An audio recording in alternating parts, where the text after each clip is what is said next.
Hey everybody, welcome back to the Wealth Journey channel. In this video I want to kickstart this new series where I plan to compare companies and give my thoughts on which I think are a better investment. This is not investment advice. Today I'm going to cover off Home Depot versus Lowe's.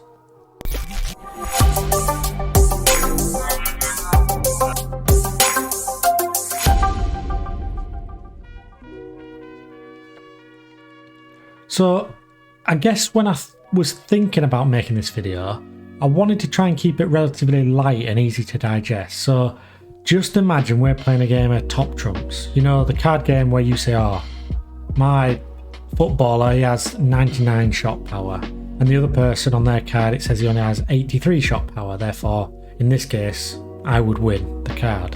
That type of approach. But I'm also going to give my thoughts and a bit of a summary at the end. So both these companies operate in the home improvements market segment, so it will be a like-for-like comparison. The first area to start with is revenue. Over the past 4 years, Home Depot has managed to increase its revenues from $95 billion to $132 billion. That's a 40% increase over the 4 years. Compare that to Lowe's over the same period. Lowe's have only managed to increase their revenues by 31%. That's a tick, a point or a goal to Home Depot, 1-0. Next up, share buyback percentage. So Lowe's have bought back around 15% of their outstanding shares over the past 4 or 5 years, compared to only 11% on Home Depot. That's the equaliser, it's 1-1 now. Next up is dividend yield. Well, very simply, Home Depot have a dividend yield of 2.36% as of recording versus Lowe's 1.48%. Home Depot take the lead, it's 2-1. Nice and simple. Next up, payout ratio. Home Depot have a payout ratio of 55%, which means that for every pound or dollar in this case of profit they make, 55p or cents is paid out to shareholders as a dividend. If you compare that to Lowe's, who have a 27% dividend payout ratio, Lowe's takes this one and with back level it's 2-2. To put that in perspective, the 27% against the 55% in Lowe's favour, this means that the dividend increase that we've been seeing over the past 10 years, the double digit, there's a higher chance that it will continue with Lowe's over Home Depot. One way of looking at this is, if revenues, or more importantly profits, did not grow for the next 5 years, Lowe's could increase their dividend payout by 15% each year for the next 5 years, and the payout ratio would increase from 27% to 54%. That's the level at which Home Depot are paying out now. If Home Depot did the same, they would be paying out 111% of profits of dividends in 5 years' time, which would mean that they would potentially have to eat into any cash holdings they had, or take on borrowing to continue to pay the dividend. The final criteria that I'm going to use today is which would have been the better investment over the last 5 years.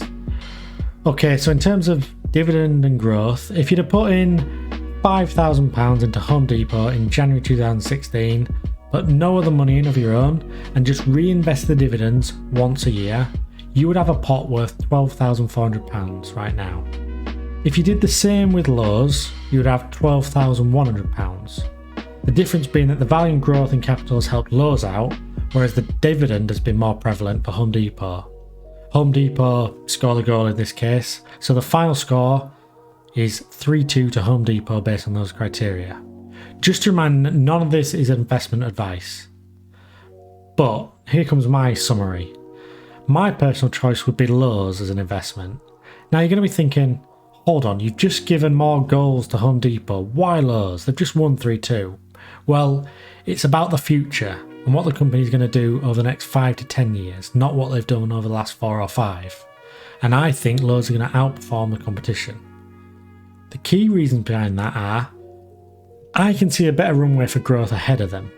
The move and focus on online sales and professionals has helped that. Management have recognised the error they made a few years ago when their website crashed on one of the most vital days of the year. They have partnerships with Black & Decker and Sherwin-Williams. They are also an official sponsor of the NFL.